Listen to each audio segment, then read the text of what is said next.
के होटल है, एक डिवाइन डी को बोल रहा है भाई साहब से आपको मिलवाऊँ पहले। हमारी दिक्कत क्या हो रही है मालूम?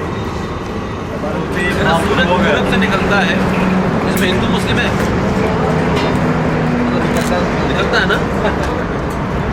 सूरज अग्नि देता है, इससे जीवन चलता है, इसमें हिंदू मुस्लिम है? अरे मैं आ गया क्या अपना आशीष कैलाश पर्वत की जगह कमाल खां पर्वत हो रही है। विशेष आ गया, वापस आ रही है। गंगा का नाम फातिमा क्यों नहीं है? ये हमने रखा है, ये बीजेपी ने रखा है, ये आरएसएस ने रखा है। हमको वैसा घर से बात करो ना यार। हिंद महासागर पूरी दुनिया कहती है, तो हिंद महासागर हमने रखा है नाम।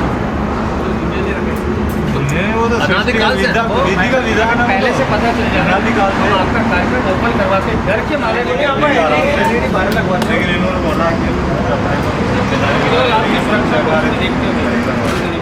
और हमारे पे वकील साहब जो इसका कार्ड का काम जो विद्युत करने का कर रहे हैं, कल किसी के यहाँ जीवनी भोजन करने गए थे, किसी मुसलमान के उन्होंने खुद भोजन किया तो 10 बजे फोन कर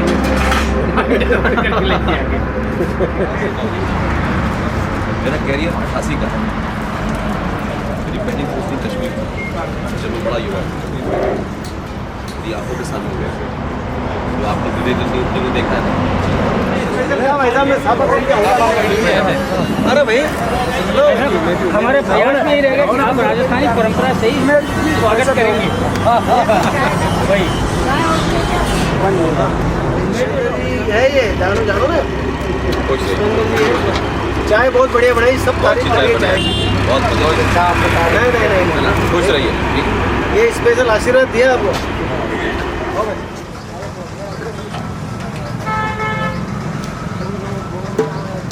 भारत माता की जय हो। वंदे मातरम, वंदे मातरम, वंदे मातरम।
गोपाल जी आ जाए सर।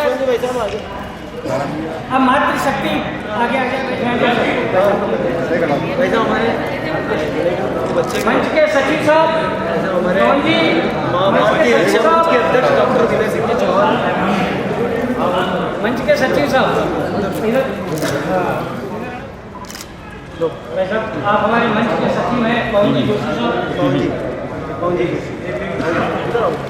और भी भाई कोई आज इसमें 13 शादी की सालगिरह है।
बात हुई थी रास्ते में, आप हैं सिंघा जी का, आप उनके धर्मपत्नी संजय जी भाई साहब आइए।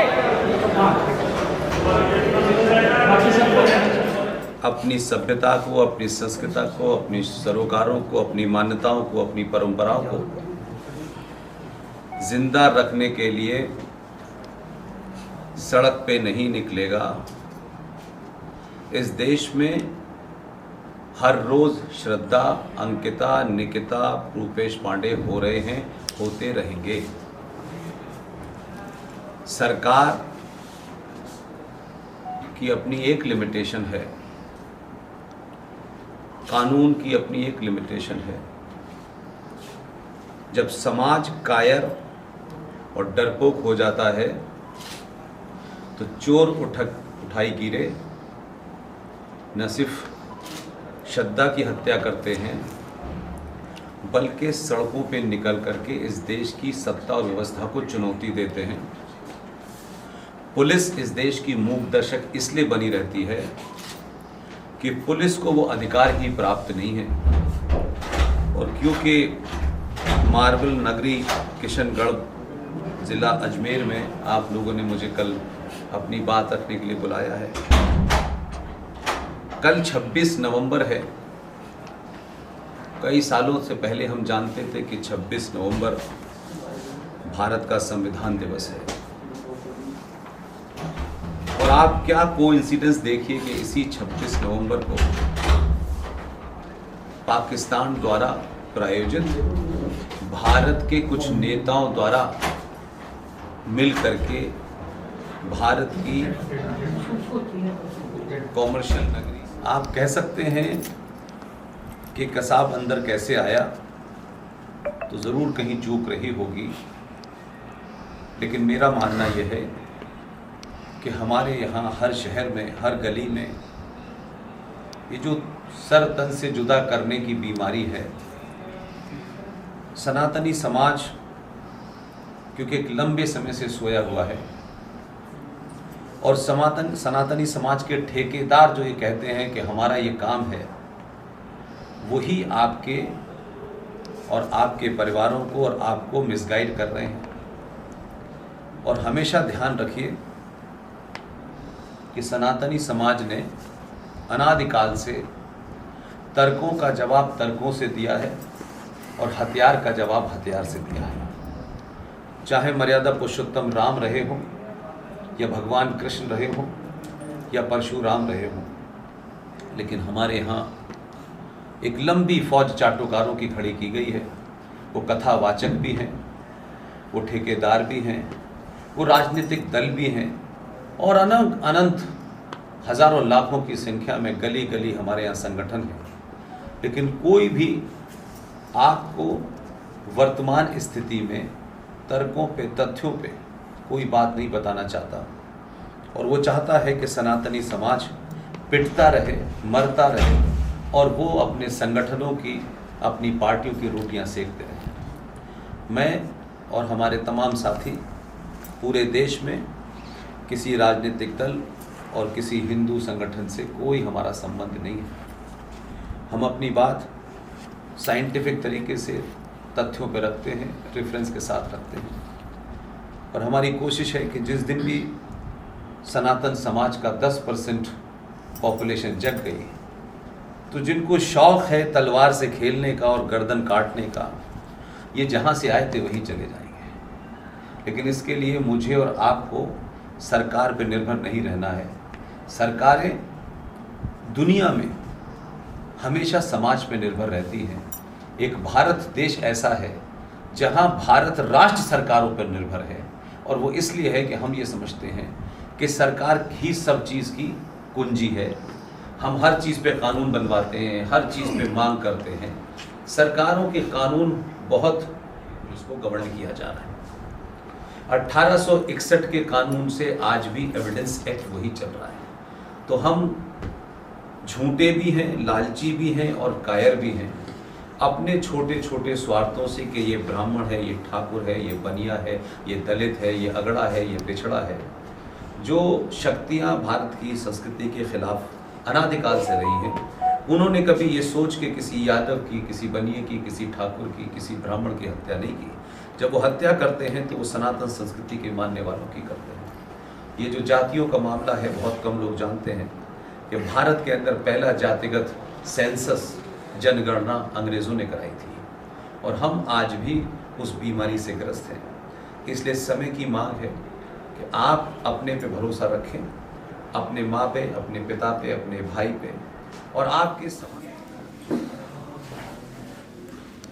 गाने सुनते हैं? गाने सुनते हैं? हाँ। कौन सा गाना चलता है? अपने ज़माने का कोई गाना बताइए। गीत गाओ। ये भजन सुनने वाले हैं साहब। यार गाना नहीं यार, बोलो भगवान का भजन निकला ना, भगवान का भजन, सत्संग वाले भजन होते हैं ना। अच्छा, भजन सुनाइए तो। बूढ़ा हो गया, अभी तो जवान है। ना बुढ़े, हम लोग बुढ़े हो गए। माँ तो बड़ा है भाई साहब। नहीं बिल्कुल एकदम सही है। क्या है? आओ सब। हाँ निकाल। देखो सर। वो ये भी है। हाँ। लो अड़िंग दो। ये सुमर भाई साहब। सुमेर जी हल्की सी खोल के लो भाई साहब देखो। वंदे मातरम, वंदे मातरम, भारत माता की जय हो, भारत माता की जय हो, सनातन धर्म की जय हो, सनातन धर्म की जय हो, गौ माता की जय हो।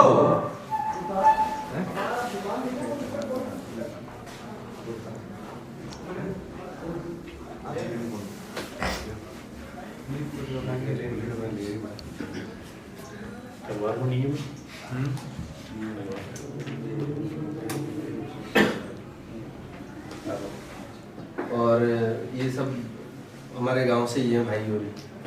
और नेट ऑन करो। बाकी सब लोग सेवा में लगे हुए हैं। नहीं कोनी। चलो करो। अभी तो मिल चुके हैं, तीसरी बार कर तीसरी बार करो। डॉक्टर प्रवीण जी गुप्ता एक ही रूम में बैठा।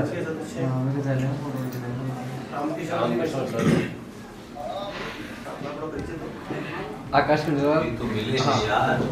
वो सरकारी फंक्शन तो भी बार बार मैंने उनको इशारा कर दिया था।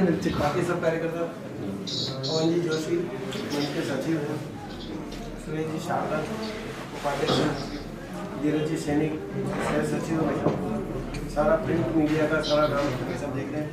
आप विनोद जी जवाब आपकी मंच के कोषाध्यक्ष हैं। और सुरेश जी यादव वैसा पूर्व पार्षद हैं।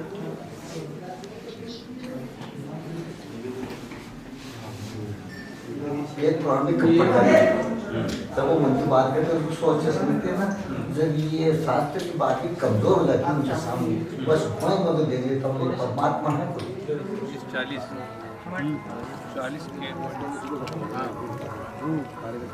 आगे होगा सुबह दाल चल रही। आप भी थोड़ी बहुत ले लेता। भाई साहब हमारा बेटा किशन का डोला भूखा मर जाएगा भाई साहब। हाँ आटा दो बार जिम तो कहते ही बोलो भाई साहब दो बार जिम रही है बोले।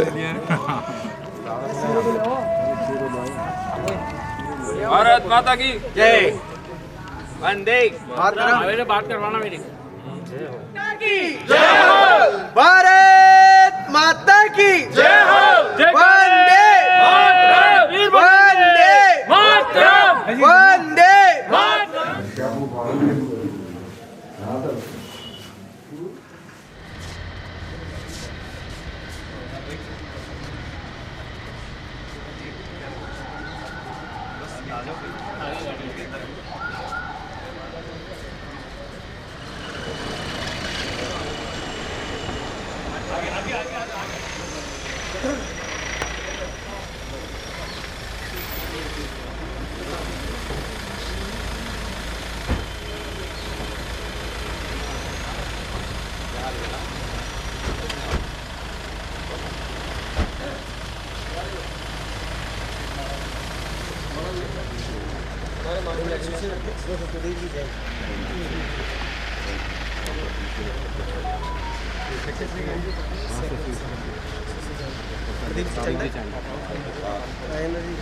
आपकी तो माला इतनी भारी है भारी है साहब हमारी किशन रोड की। अरे तो वो तो मालों से पता चलता है। दे दीजिए, आप भी दे दीजिए।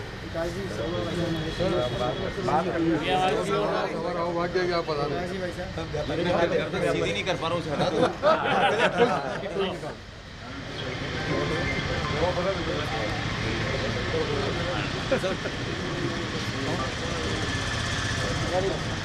जरूर जरूर लेना ना।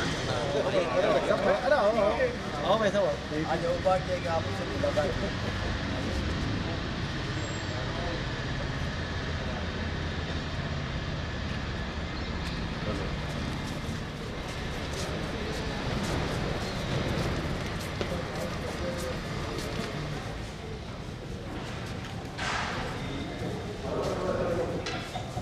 क्या बोला वो प्लीज बैठ के आप मामूली मंत्री अपने सही पर मंत्री जी हैं, ये नानू जी हैं, ये हमारे सदस्य हैं और हमारे पावर इनकी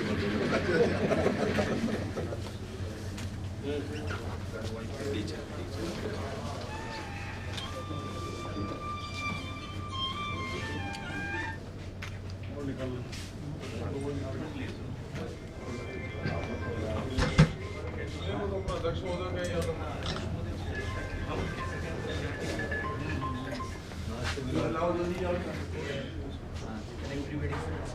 सब चीज़ें मतलब फोटोग्राफी के लिए बहुत बढ़िया जगह है, लोग देखने आते हैं। सैटरडे संडे को तो 4 से 5 वेस्टेज इकट्ठा था उसको डंपिंग करके उससे आज वो एक तरह से नब की पहाड़ी में वाइट हो गई।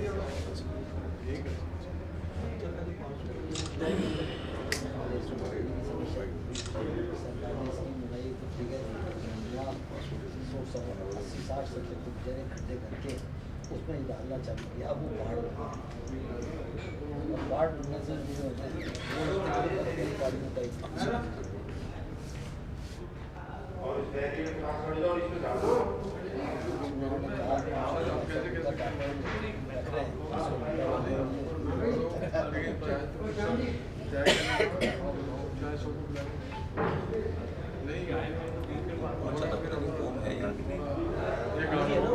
किशनगढ़ के बारे में कोई किसी को नहीं पता, लेकिन तब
हमारी भी बोलने की क्षमता है, हमारी उम्र का भी है, तो वो जो पूरी तैयार हम फौज कर रहे हैं उसके लिए हमको वो पैसा चाहिए। आप 5 रुपये दे सकते हैं, 5 रुपये देते हैं, आप 5 करोड़ दे सकते हैं, 5 करोड़ देते हैं, जो आपकी क्षमता हो। ये युद्ध जो है सिर्फ मेरा नहीं है, आपका।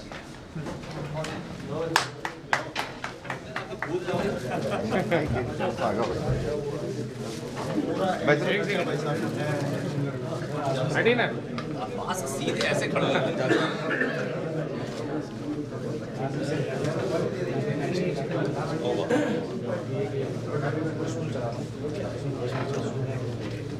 इकोनॉमिक जिहाद के खिलाफ ये हाथ भी जोड़े आप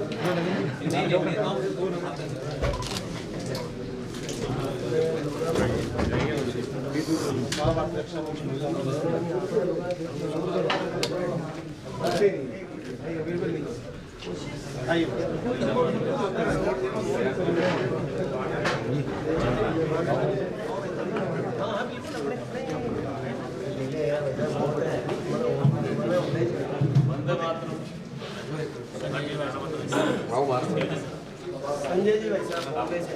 अच्छा अच्छा अच्छा वो किशनगढ़ का ही था। अच्छा अरे वाह किशनगढ़ की आवाज़ मुंबई तक है। आपकी आवाज़ तक बहुत जगह पहुँचा। अरे बाप रे बाप। नहीं तो आप ही की वजह से इतनी सारी जगह पहुंच रही है भाई।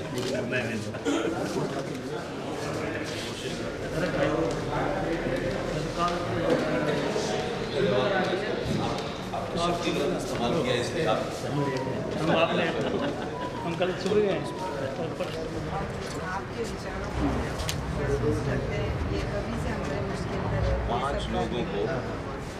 पाँच लोगों को 20 करोड़ कुछ न्यूज़ चैनल है उस फ्री में 5 लोगों को शेयर करिए।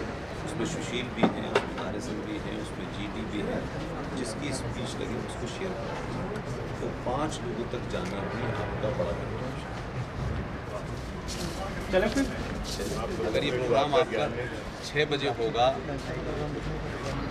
3 बजे अगर आप मुझे बोलने के लिए बोलेंगे तो लंच कब करेगा आदमी बताइए। मैं नेता तो हूँ नहीं क्या है वहाँ शायद भाषण दे दूँ लगता है आपको। तो आप जानते हैं ये बात। तो आप 3 बजे प्रोग्राम रखिए 1:30 बजे मुझे आप खाना खिलाएंगे तो मैं बोलूँगा। आप मुझे बताओ ना मैं ईमानदारी से पूछ रहा आपने मुझे सारी मेहनत जो आपने की सुनने के लिए किया ना और उसी काम को न मैं करूँ फिर वही बात थोड़ा बहुत क्या होता है यार। अरे यहाँ को आपका गाँव है सर। बैक कर ले रात को खिला दीजिए अगर आपको जितनी मोहब्बत है रात को खिला दीजिए। हाथ को भी खिलाएंगे। रात में तो मैं दूना खा लूंगा आपसे और क्या करूँ यार। आपकी ये बेवकूफ़ी की बात आप करते हैं यार। अब कमाल है आप क्या पढ़े लिखे आदमी यार कि इनका ये आग्रह थोड़ा सा वोट नहीं आग्रह है यार। मतलब क्यों जबरदस्ती आप मुझे पिलाना चाहते हैं भाई। 1 घंटे से बोल रहा हूँ भाई साहब मैं 1 घंटे से मैं तो इस बात के लिए सारी चीज़ों का श्रेय दे रहा हूँ कि आपने मुझे बुला लिया। इससे ज़्यादा खाना मेरे लिए कुछ और है ही नहीं। बात कर रहा हूँ अब मुझे बाकी सब लोग तो इस कारण से हाँ बिल्कुल करो उसके लिए बैठ जाता हूँ चल के मैं आपके साथ। के साथ फोटो खिंचा ये ज़्यादा अच्छा है। आगे बढ़ो।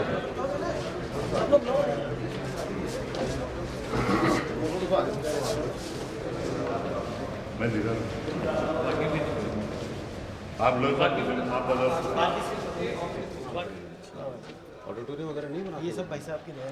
वो कहते हैं ऑडिटोरियम क्यों बनाना उन्होंने चलता फिरता ऑडिटोरियम भेजा हुआ है आजकल।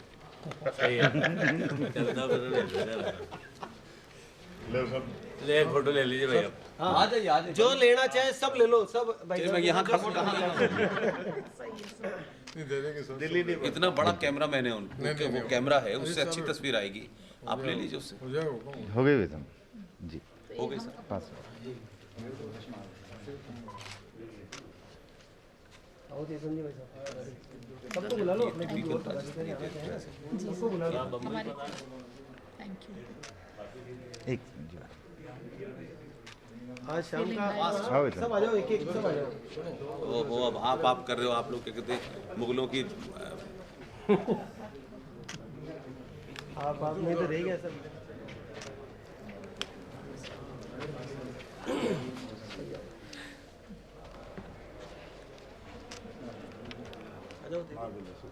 ये खाना कहाँ है इतना प्रोग्राम के बाद बाद में भोजन तो करें कल दिखा देंगे कल दिखा मैंने देंगे। कहा कि मैं यहाँ पहुँचा हूँ 4 दिन मुंबई से 250 किलोमीटर के रेडियस में घूम करके 4 सभाएं करके 1:30 बजे रात पहुँचा हूँ। सुबह उठा हूँ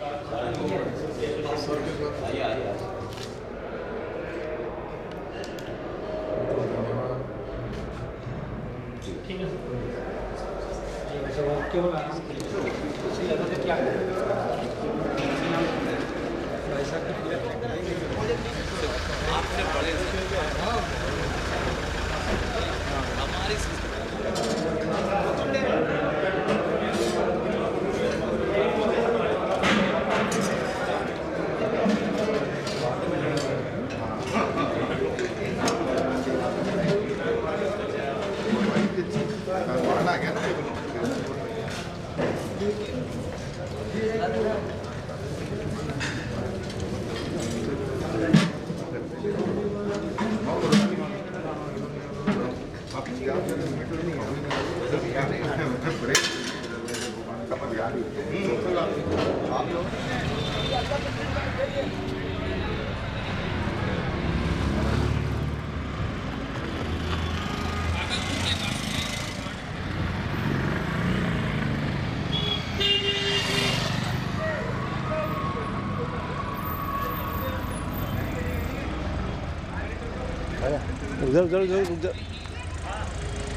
देश के राष्ट्र चिंतक हार्दिक अभिनंदन और हार्दिक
माननीय आपसे विनम्र निवेदन है कि इस कार्यक्रम में किसी भी प्रकार की फोटोग्राफी और वीडियोग्राफी निषेध मानी जाएगी। अगर फोटोग्राफी और वीडियोग्राफी न करें, अपने कृपया आप हमको अवगत करवा दीजिएगा। वो आपकी व्यवस्था ठीक तरह से अंजाम देने की पूरी कोशिश करेंगे। कार्यक्रम के संचालन के बाद आपके समाज चल रही है।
जब पुष्कर जी दूसरे से करेंगे तो उस समय कोई हमारे यहाँ रिश्ते में या व्यवहार किया ना हो, ऐसे मेरी आप लोगों से करबद्ध प्रार्थना है। और आज संविधान सभा के ऊपर मैं फिर एक बार कहूँ, आज के दिन ही संविधान सभा लगेगी और कि भारत एक ही लोकतंत्र है, कि भारत एक ही लोकतंत्र है, इसका अपना एक विचार है, जो इसके चिंतन का दुश्मन वो पहले करता है।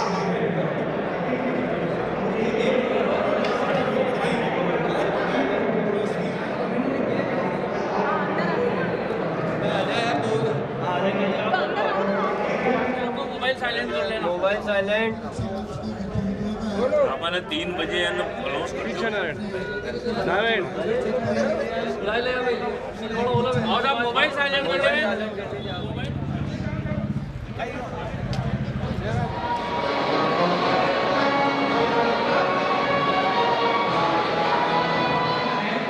अपना फोन इस परिसर में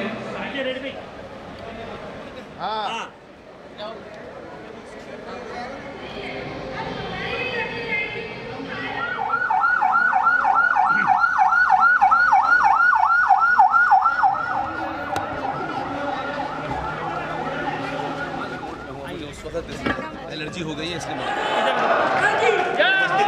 स्वदेश प्रेम के पुजारियों का, राष्ट्र भक्तों का कार्यक्रम में समस्त किशनगढ़ वासियों की ओर से मंचस्थ अतिथियों का हार्दिक भावभीना स्वागत, अभिनंदन, कोटि कोटि वंदन एवं दीप प्रज्वलन द्वारा इस कार्यक्रम का शुभारंभ करें। दीप प्रज्वलन कर अर्चन होगा रोली अक्षत चंदन से। कार्यक्रम का श्रीगणेश सिंह वाहिनी कमल आसनी, मस्तक झुकाए हम पटले वृक्षस्थले कौस्तुभं नासाग्रे वरे मुक्तिकं करतले वेणुदरे कंकणं सर्वांगे हरिचंदनं सुललितं कंठे च मुक्तावली गोपस्त्री परिवेष्टितो विजयते गोपाल चूड़ामणि। जय सरस्वती वरदे महारानी, जय सरस्वती वरदे महारानी। हम दीन है मातु दया दानी, हम दीन है मातु दया दानी। जय सरस्वती शारदे तू ही दीन दुखों की, भव संकट में निर्भय करणी। तब चरणों में हम कर जोरे, तब चरणों में हम कर जोरे। करते प्रार्थना भव भय हरणी, विद्यादान दे जगत कल्याणी। विद्यादान दे जगत कल्याणी। जय सरस्वती वरदे महारानी, जय सरस्वती। शांति सुख में वातावरण कर, भगवती विद्या ज्योत जगा दे। हम नर नारी करत विनती है, हम अज्ञानी करत विनती है। माता शारदे भव भय हरणी। जय सरस्वती वरदे महारानी, जय सरस्वती, जय सरस्वती, जय सरस्वती।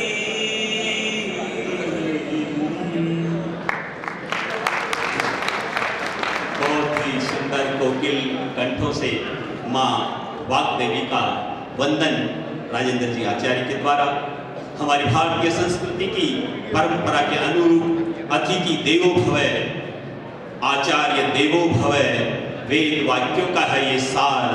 संस्कृति के इस सोपान में पुष्पेंद्र जी को समर्पित पुष्पाहार मैं निवेदन करूंगा मां भारती रक्षा मंच के श्री डॉक्टर विनय सिंह जी चौहान, पवन जी जोशी, सचिव लक्ष्मी नारायण जी, संस्थापक अध्यक्ष श्याम मनोहर जी पाठक, राजेश जी नवहाल, राकेश जी सोनी, श्री गोविंद जी बाहेती, नीतू जी बलदवा, शिमला जी कुमावत, कुसुम जी कोठारी और रेखा जी जोशी से कि वे पधारे और भारतीय संस्कृति की इस परंपरा का निर्वहन करते हुए अतिथि देवो भव के भाव से आज हमारे बीच समुपस्थित प्रखर प्रातिथ्य हमारा करें स्वीकार।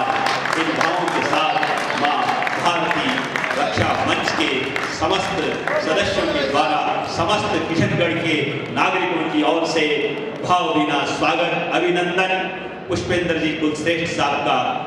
हम सभी परम सौभाग्यशाली हैं कि आज इस पुण्य पावन धरा पर पुष्पेंद्र जी का बना भारतीय रक्षा मंच का अभिनंदन करें जोरदार तालियों की गड़गड़ाहट से। मां भारती रक्षा मंच का संक्षिप्त परिचय श्री श्याम मनोहर जी पाठक। वंदे हिंदू राष्ट्र, वंदे हिंदू राष्ट्र।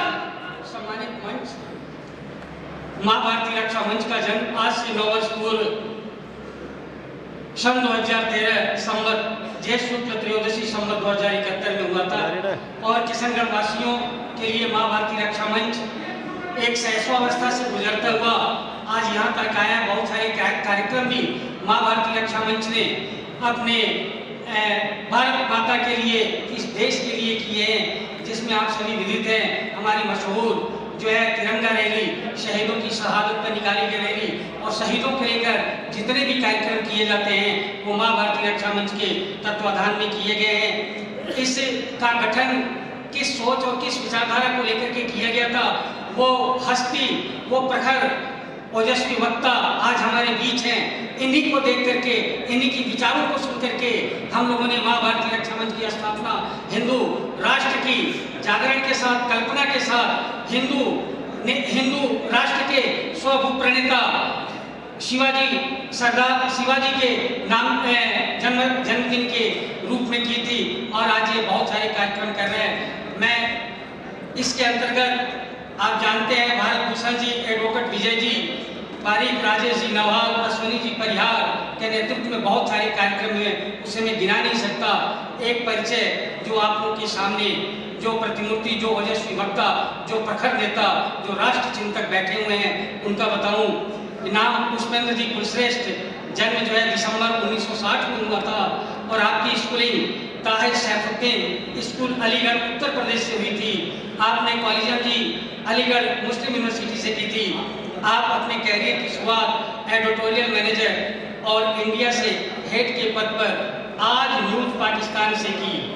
आपने BBC, वर्ल्ड न्यूज, आज तक, सहारा न्यूज जैसे मीडिया हाउस के साथ काम किया। आप प्रेस क्लब ऑफ इंडिया के सेक्रेटरी के रूप में भी जाने गए। बस यही है, अब आगे आप लोग देखेंगे, खुद इन्हीं के मुख से सुनेंगे जो कहना है। Thank you. वंदे हिंदू राष्ट्र।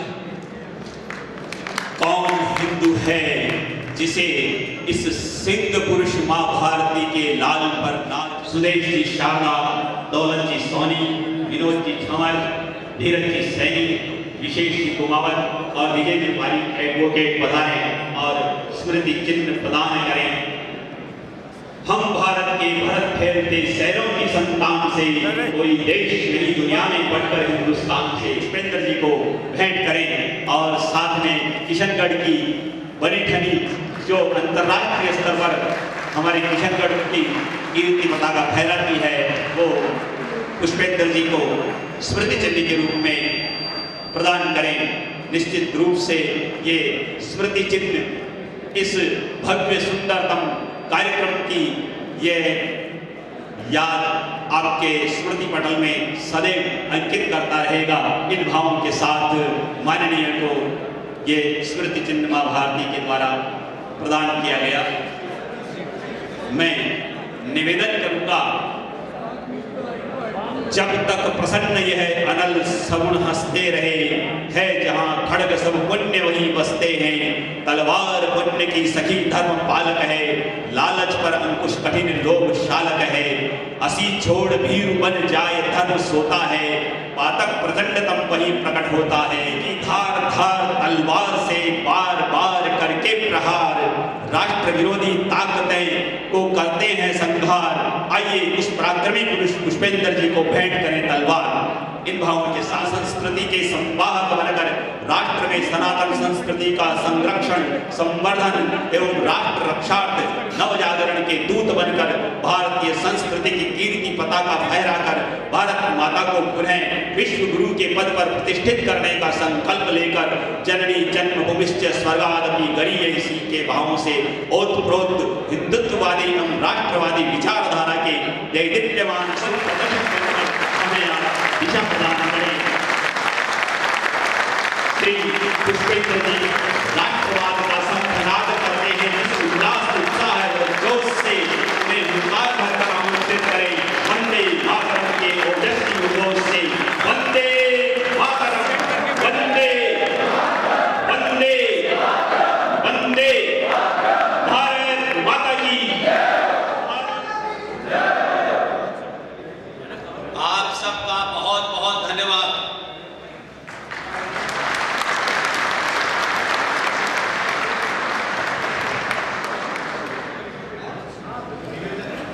आज के इस कार्यक्रम के आयोजक मां भारती रक्षा मंच जनाब सुमेर सिंह चौधरी साहब, श्री लक्ष्मी नारायण जी, श्री मुरली जी अग्रवाल साहब और मेरे दोस्त जो मुझे जयपुर हवाई अड्डे से लेकर के किशनगढ़ तक लेके आए और रास्ते में मुझे पता चला कि पेशे से ट्रक ड्राइवर हैं और बंगाल से यहाँ पधारे हैं पप्पू जाट ट्रक वाला जो मेरे साथ बैठा।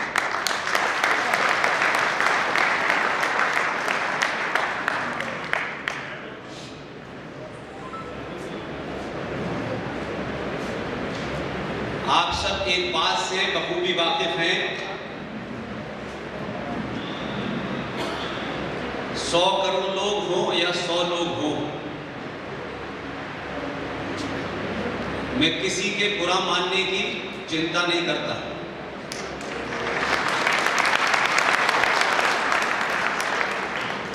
अपनी बात तथ्यों पे कहता हूं, भावनाओं में बह करके भारत माता का नारा नहीं लगाता। प्रोग्राम शुरू करने से पहले 2-4 चीजें मेरे मन में हैं, इसलिए चाहता हूं वहां कह दूं फिर उसके बाद आगे बढ़ूं। ये जो आपने 25 किलो की माला बनवाई है, मैं इससे बिल्कुल भी खुश नहीं।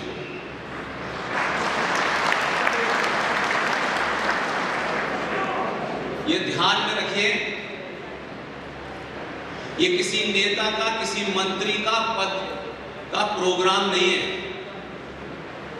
और न किसी मंत्री को खुश करना है और न किसी नेता को खुश करना है।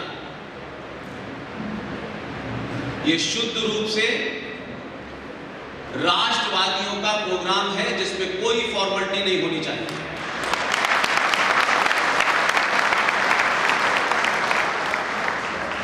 सिर्फ राष्ट्रवाद का नारा लगाना, राष्ट्रवाद की बात करना ही राष्ट्रवाद नहीं होता, उसको जमीन पे उतारना होता है। इसलिए आपकी ये 25 किलो की माला किसी नेता के लिए रखिए, जिसको शौक होगा वो पहनेगा। सनातन परंपरा में जब राष्ट्र के सामने चुनौतियों पे आप जब कोई कार्यक्रम करते हैं तो ये मानिए कि एक एक पैसा 1 करोड़ के बराबर होता है।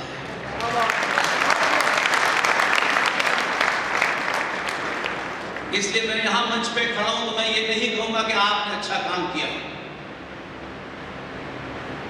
आपने मुझे बुला लिया, इससे बड़ा कोई सत्कार मुझे चाहिए ही नहीं।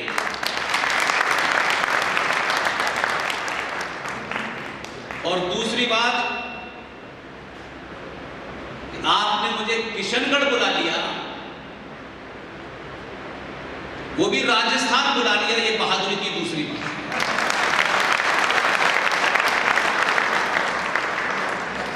हो सकता है कि सत्ता व्यवस्था के कुछ लोग जिनकी इच्छा मन में यहां बैठने की हो मंच पे, वो इसके नीचे बैठे होंगे कि शाम को नौकरी चली जाएगी। ये डर सत्ता में बैठने वालों को होना चाहिए।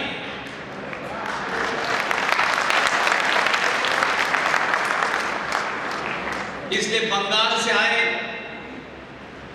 पप्पू जाट मेरे लिए सबसे ताकतवर और सबसे बड़े राष्ट्रवादी हैं।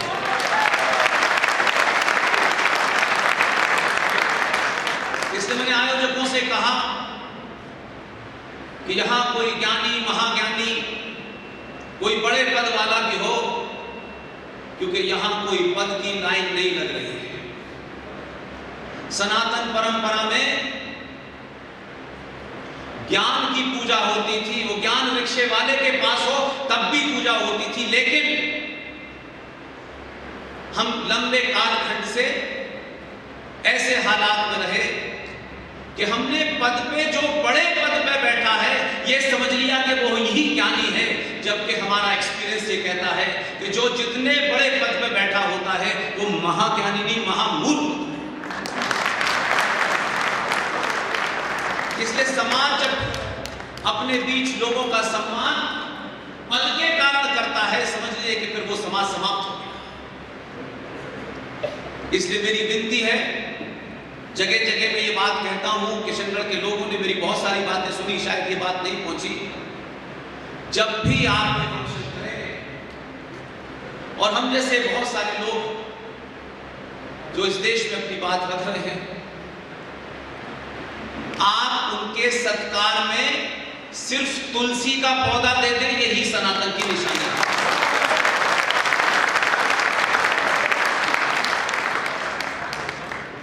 बहुत सारे लोग, यहां आने से पहले मुझे पता चला,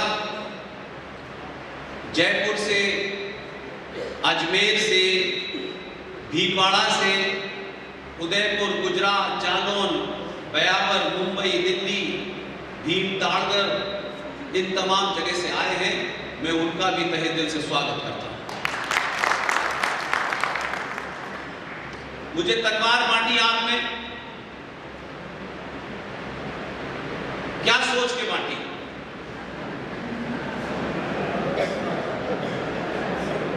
मेरे घर में कई तलवारें हो गई। जब आपने मुझे तलवार दी और सबने तलवार देने पे ताली बजाई, तो अपने दिल पे हाथ रख के कहिए कि मुझे तलवार पकड़ाई है। आपके घर में तलवार है? गिनती के लोग हैं, और दो हाथ उठाने से एक ही आदमी पता चलता है। मैं भ्रम में नहीं हूं। इसलिए महत्वपूर्ण किशनगढ़ के लोगों को जो बधाई देना चाहता हूं, जो मेरे मन में था कि जब यहाँ के कुछ योद्धाओं ने, हमारी टीम, हमारे एकमात्र साथी जो आपके बीच में कहीं बैठे होंगे, जिन्होंने बनारस से LLM की है, बड़ी मुश्किलों के बाद उनकी अभी शादी कराई है, क्योंकि वो राष्ट्रवाद में शादी नहीं कर रहे थे। मैंने कहा कि राष्ट्रवाद का मतलब ये नहीं है कि माँ बाप को छोड़ दो और शादी न करो, राष्ट्रवाद का ढिंढोरा पीटो। वो यादव जी से जब कुछ लोगों ने संपर्क किया कि किशनगढ़ में 20 नवंबर को वो प्रोग्राम कराना चाहते हैं, तो मैंने कोई खास वजह से उसकी स्वीकृति दी, और उसकी वजह यह है कि आज 26 नवंबर है। एक घटना मेरे सामने घटी और एक जब मैं पैदा नहीं हुआ तब घटी। दोनों की डेट 26 नवंबर है। 26 नवंबर 2008 को भारत की फाइनेंशियल कैपिटल में एक बड़ा हमला हुआ, वो आप सबने देखा। लेकिन 26 नवंबर एक और कारण से याद किया जाता है। पहले शायद सार्वजनिक जीवन में उसके बारे में चर्चा कम होती थी, अब सत्ता का परिवर्तन हुआ है तो उसकी चर्चा ज्यादा होती है। 26 नवंबर 1950 को हमने ये जो संविधान बना था उसको अडॉप्ट किया था। दोनों के बारे में बिना दाग लपेट के बोलूंगा। इसलिए 26 नवंबर, जिसे आप 26/11 से जानते हैं, शायद जब बहुत शोर हो रहा हो और उस शोर में तरह तरह की आवाजें निकाली जा रही हो, तो असली चोर, असली कल्प्रिट छुप जाता है। 26/11 एक ऐसे समय में हुआ, क्योंकि आपके आयोजकों को मैंने कल भी कहा कि जब आप मेरा परिचय दें तो परिचय तो कम से कम सही दें। लेकिन आयोजकों में जिन लोगों को बोला वो और जगह बिजी हैं। न तो मैं 1960 में पैदा हुआ हूं और ना ही मैं किसी चैनल का मैनेजर रहा हूं, लेकिन गूगल से पढ़ने की आदत सनातनी हिंदुओं की है। अपने बारे में पढ़ेंगे तो पता चलेगा कि पत्नी कोई और है। कल भी मैंने समझाया कि परिचय का महत्व ये नहीं होता है कि मैं कितना महान हूं। परिचय का सिर्फ इतना ही मतलब होता है कि कुछ घटनाओं से उस परिचय का रूबरू होना। 12 साल तक पाकिस्तान के एक चैनल का मैं इंडिया हेड था और उसी दौर में जब 2008 हुआ तो मैं दिल्ली में था, क्योंकि 26/11 को लोग समझते हैं कि पाकिस्तान ने भारत के खिलाफ कोई आतंकी हमला कराया है। हमारे यहाँ बड़े बड़े विद्वान हैं, हर क्षेत्र में हैं, लेकिन लोगों को शौक है कि जो सब कह रहे हैं वही मैं भी कहूं। कहीं ऐसा ना हो कि मेरी बात को मैं अलग तरीके से कहूंगा तो मैं अलग थलग पड़ जाऊंगा। मैं इस बीमारी से कतई ग्रस्त नहीं। तथ्यों पे, तर्कों पे जो सही होगा, चाहे पूरी दुनिया खिलाफ हो जाए, मेरा तर्क नहीं बदलेगा।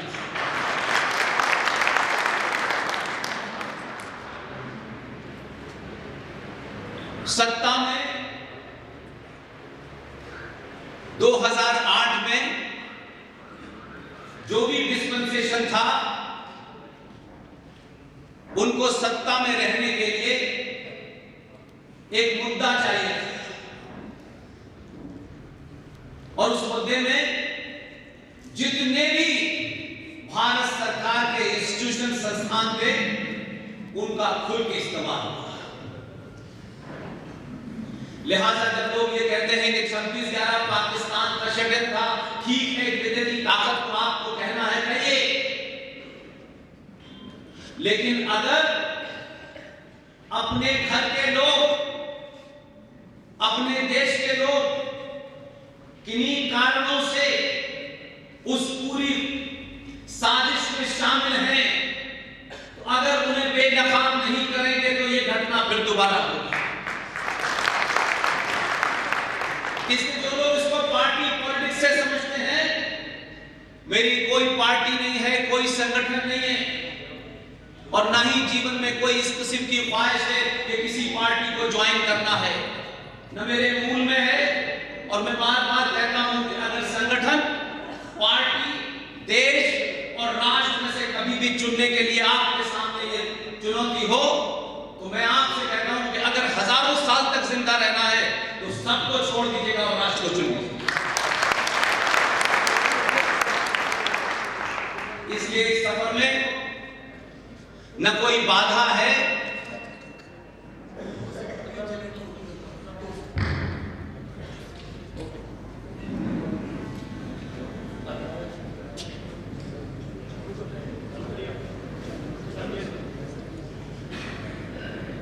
देखिए, लिखा हुआ भाषण नहीं है। इसे आप जनरेटर चलाएं न चलाएं, रोकने से मेरा फ्लो टूटता है। 26/11 इसकी पूरी साजिश, पूरे दावे के साथ कहता हूं, भारत के एक मंत्रालय ने, उसके मंत्री ने 6 महीने पहले रची थी और उसी के तहत इसको अंजाम दिया गया। आप कह सकते हैं कि ये बात मैं किन तथ्यों पे कह रहा हूं, वो तथ्य सब आज आपके सामने रखूंगा और इसीलिए किशनगढ़ में 26 नवंबर के गुलाबी पे आया। इससे अच्छा दिन ही नहीं होता उन लोगों को बेनकाब करने का जो हमारे बीच में संसद में बैठ करके संविधान की शपथ लेकर के हमको ज्ञान देते हैं, लेकिन उनके कारनामे राष्ट्र के सामने आने चाहिए। 2009 में चुनाव था, उस चुनाव के लिए कोई नई परिभाषा गढ़नी थी और उसी के तहत कैसे आपके लोगों ने इस 26/11 की प्लानिंग की और इंप्लीमेंट किया। इसलिए भारत का जो वॉर रूम होता है, टेक्निकल टर्म में उसको वॉर रूम कहते हैं, जब भारत की आंतरिक सुरक्षा की जिम्मेदारी गृह मंत्रालय में होती है, भारत की सीमाओं की सुरक्षा की जिम्मेदारी नेशनल सिक्योरिटी एडवाइजर और डिफेंस मिनिस्टर के पास होती है। तो जो आपका आंतरिक एपरेटस था, इंस्टीट्यूशन था,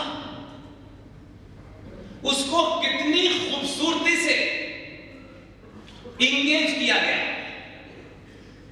और 6 महीने एक प्लानिंग के तहत भारत का जो वॉर रूम है, जहां जब भारत के आंतरिक मामलात में कोई संकट पैदा हो जाए, कोई आंतरिक बहुत बड़ा भूचाल आ जाए, उसको देखने के लिए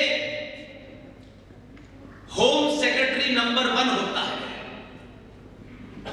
और होम सेक्रेटरी गृह मंत्रालय के अंदर गृह मंत्री के अधीन काम करता है। अगर गृह मंत्री भारत में नहीं है तो गृह सचिव के हाथ में पूरी आंतरिक सुरक्षा की जिम्मेदारी होती है। लेकिन एक गृह मंत्री ने एक डिजाइन के तहत भारत के उस वॉर रूम के जितने भी एपरेटस थे, आईबी का है, लोकल पुलिस का है, जितने भी उससे जुड़े हुए अंग थे, उसका एक पूरे तौर पर ग्रुप बनाया और 6 महीने पहले यह तय किया गया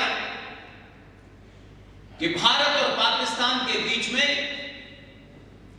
आंतरिक सुरक्षा की जो बैठकें होती रहती हैं, उसका आदान प्रदान होता है।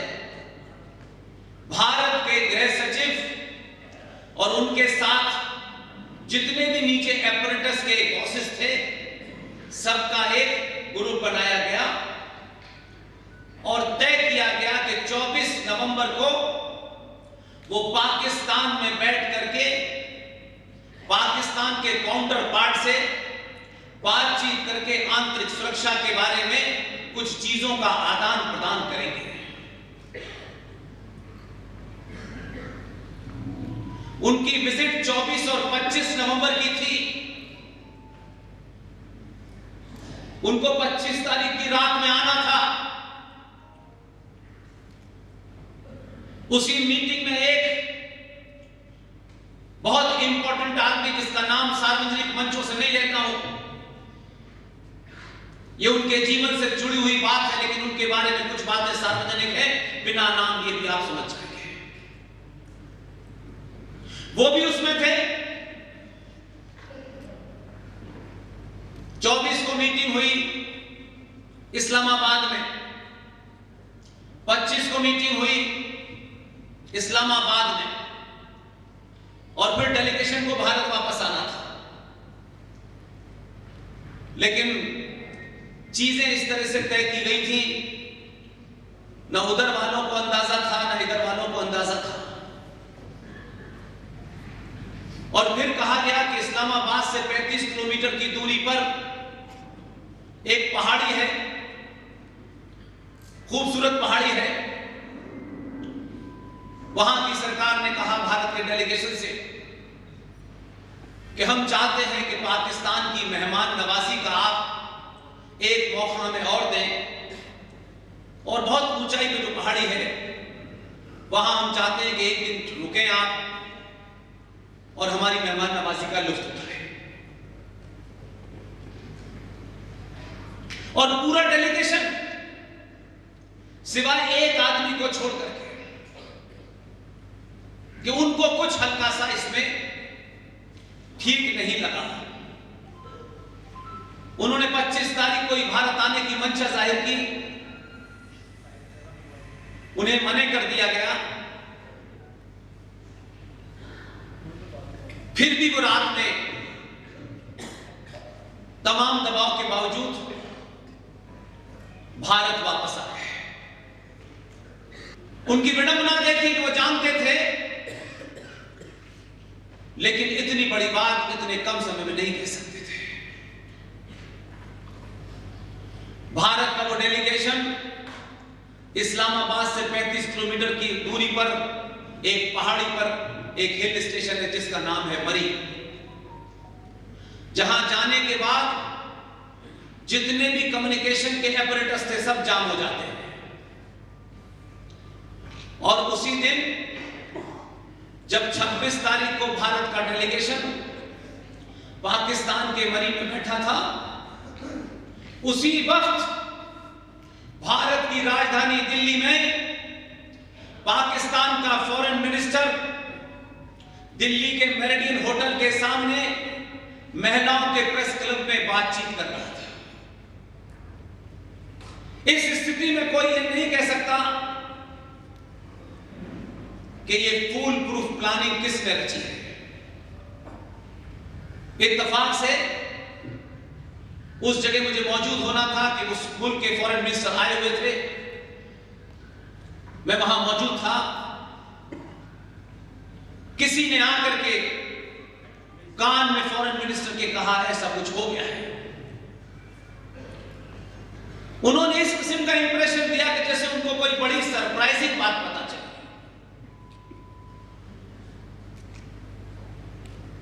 सरकार ने रात में 3 बजे विशेष प्लेन दे करके उनको पाकिस्तान भेज दिया। ऐसी क्या जल्दी थी? और ये 26/11 सिर्फ भारत राष्ट्र पे हमला नहीं था, भारत देश पे हमला नहीं था, ये भारत राष्ट्र की आत्मा पे हमला था। और इसीलिए आज ये देश बहुत सारे कार्यक्रम कर रहा होगा, बड़े जश्न की बात होगी कि हमने 26/11 के आतंकियों को मार गिराया, उनको दबोच लिया। लेकिन एक साधारण सा आदमी, पुलिस का सबसे छोटे कद का आदमी, आज अगर हम उसे याद नहीं करेंगे तो मैं समझता हूं कि फिर दूसरा कोई तुकाराम नहीं बनेगा।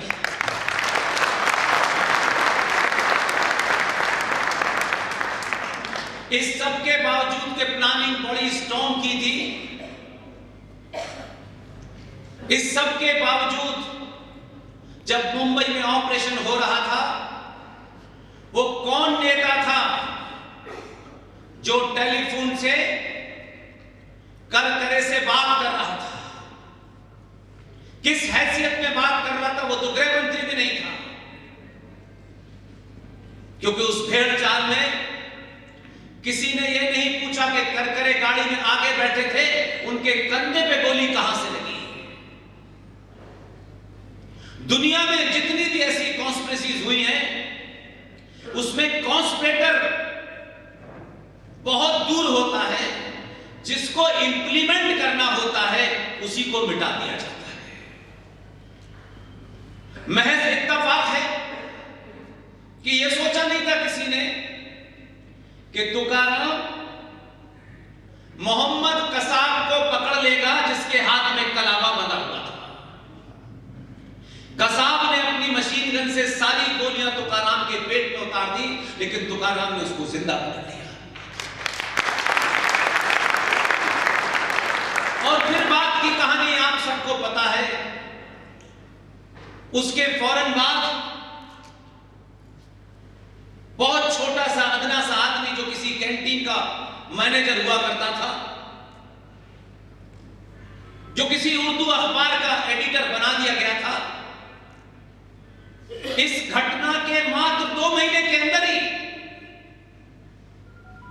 वो नेता जो बात टच में था करकरे के, क्योंकि करकरे से जो जघन्य अपराध कराने थे वो हो चुके थे, करकरे का जिंदा रहना ठीक नहीं था। उस उर्दू के अखबार के जो वो एडिटर था, क्योंकि उससे पहले वो किसी कैंटीन का मैनेजर हुआ करता था, उस महाज्ञानी ने एक किताब लिख दी 2 महीने के अंदर और लिखा कि 26/11 आरएसएस की साजिश। जिस एजेंडे से यह पूरा ड्रामा तय किया गया था उसकी कई कड़ियां हैं। 2009 के चुनाव से पहले भारत में हिंदू आतंकवाद को स्थापित करने की यह पूरी थ्योरी तैयार स्क्रिप्ट दिल्ली में कुछ नेताओं ने की थी, जिसके तहत कसाब भी उसमें शामिल था। उस कसाब को थोड़ा नहीं पता है कि मैं किस कौन, वो तो बहुत छोटा सा प्यादा था। साजिश करने वाले तो वो लोग थे जिन्होंने डेलीगेशन को मरी में 26 तारीख को खाने का दिया था डिनर। और उस किताब के विमोचन में वो नेता भी शामिल था जो 2 महीने बाद मुंबई में लिखी गई थी। वो कैंटीन का मैनेजर, उर्दू अखबार का एडिटर भी शामिल था। और डेविड हेडली के नाम से आपने बात सुनी होगी, जिसने उसके बेटे का नाम लिया, वो फिल्म का सबसे बड़ा डायरेक्टर भी मौजूद था। आपको साधारण घटना लगती है, यह साधारण घटना नहीं है। ऐसे ही नहीं हुआ था कि 14 के बाद कभी मणिशंकर, कभी सलमान खुर्शीद पाकिस्तान में जाकर के जब ये कहते हैं कि आप हमारा साथ दीजिए मोदी को हटाने में, ये सब सार्वजनिक जीवन में ये चीजें आ गई। तो 26/11 ने मदद तो की हिंदू आतंकवाद को स्थापित करने में, जिसके कारण सरकार बनी। लेकिन 2014 तक आप जागरूक हुए। आजाद भारत में आपने ठाकुर, ब्राह्मण, बनिया, दलित, अगड़ा, पिछड़ा, उदय, ये सब चीजों पे वोट दिया। आपने कभी भी